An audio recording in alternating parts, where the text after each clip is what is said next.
morning guys, it's Panigale Rider.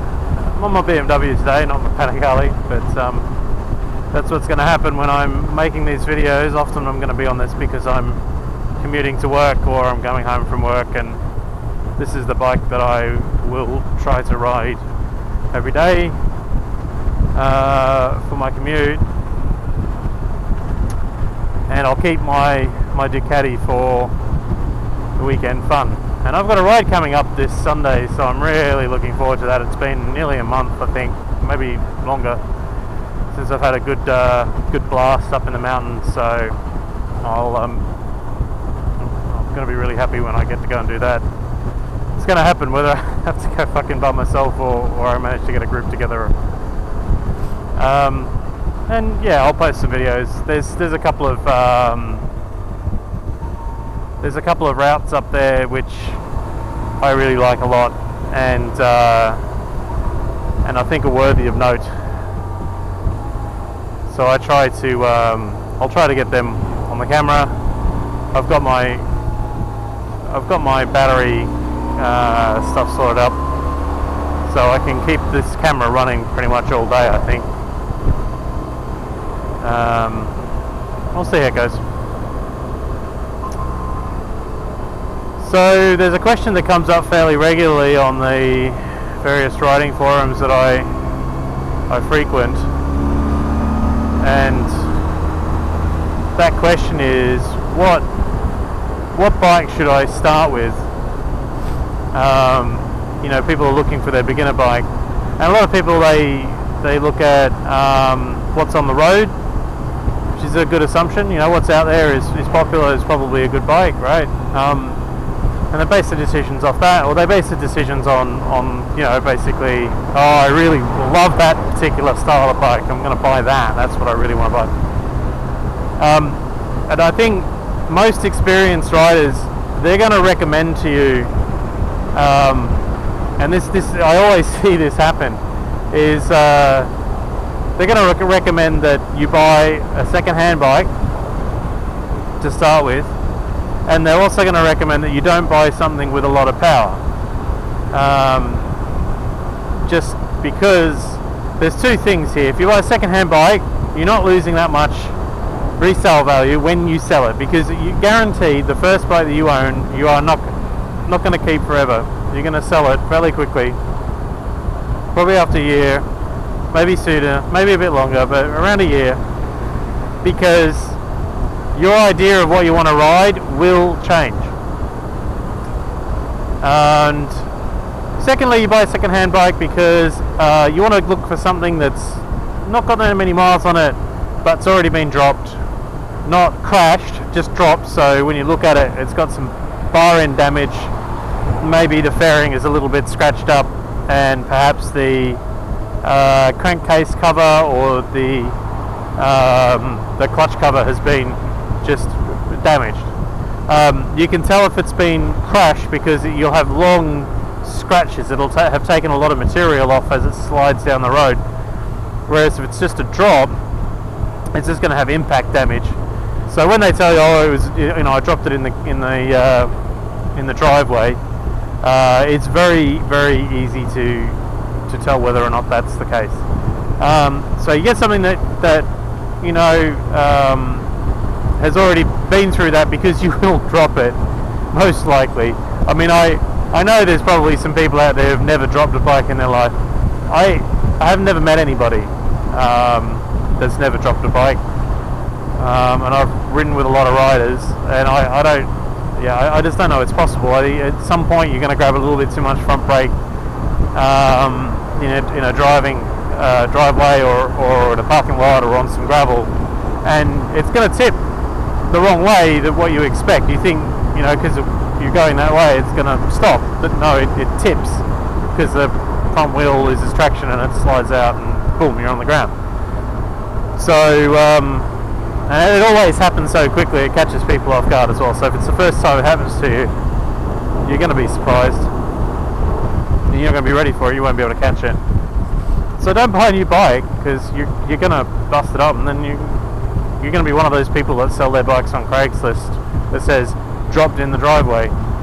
Just avoid that, and buy a second-hand bike that's already been dropped. Thirdly, the next thing is, what kind of bike should you buy? I've got my heart set on a cruiser, I've got my heart set on a sport tourer, on a touring bike, or I really want to get a GSX R600. My recommendation again, buy a naked, buy an upright standard motorcycle, no more than 600 cc's with a detuned engine. The 650F used to be a great bike. I rode it when I was learning, but I found out later it's got really shitty suspension. So I guess you get what you pay for. God, look at this traffic. Jeez, I'd hate to be in a car.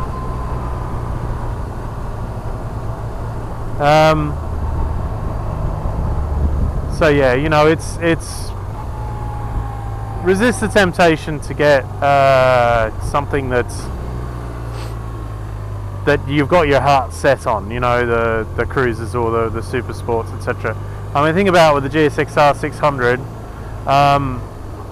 very manageable in slow speeds, but it will egg you on. It will want you to go quicker all the time, and eventually you're going to go quicker, and then you're learning. You don't really understand how the machine drives, how to drive it, how to handle it when things go wrong, and so there's a high chance of you having an accident. And it's not because 600s are dangerous. They're not dangerous. In the right hands, they're perfectly safe. But you're trying to figure out how to use a clutch and brakes, and they've got really sensitive brakes, and they've got a hair trigger clutch, and it's just too much. Give yourself a break. Just pick something. The CB400s are a great learner bike. I think they're the best learner bike on the planet. They're just the right amount of power that you can have fun as you get more skilled, but they're not too difficult to manage. Something like that.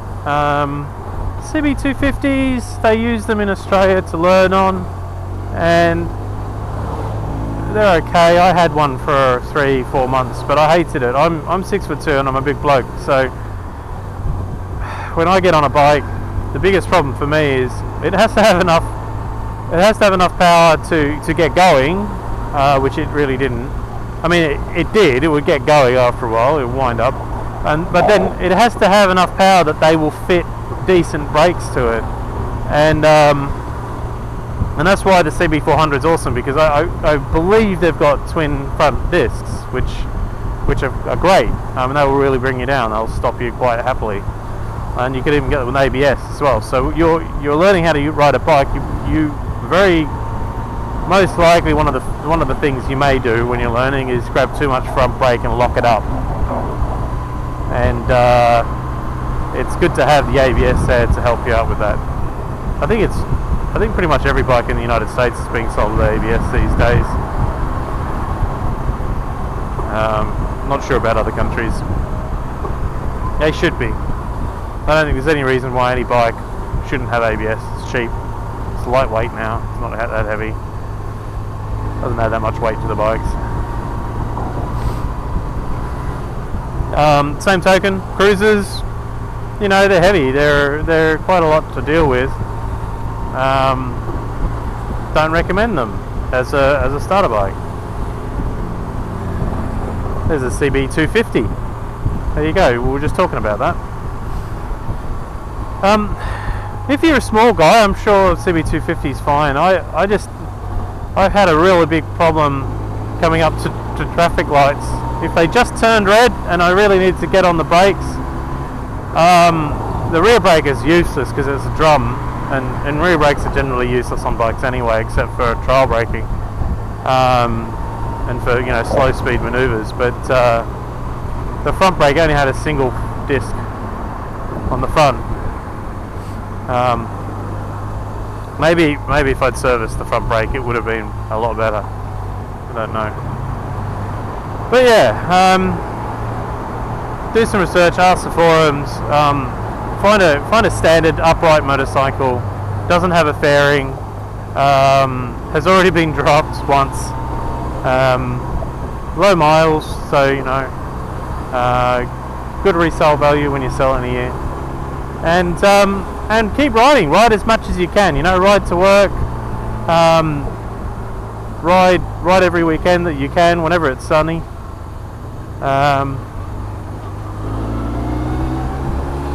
Every opportunity you can make to get out on your bike is experience.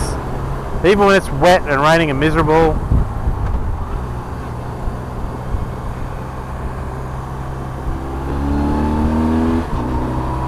Even when it's wet and miserable, it's a learning experience, and you don't always get a chance.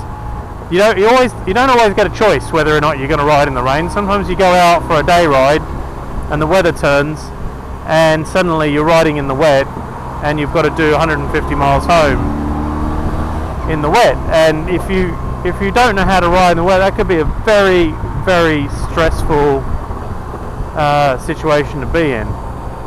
And I ride all year round, though when it's storming I'll stay out of it. Like high winds and rain, it's just dangerous. It's just stay home, knock you off your bike. So yeah, that's my advice with the learner bike or starter bike. Ride as much as you can. That's the real rule there. Whatever you get, and enjoy it. Alright guys, I'm just about to get to work. Have a good one.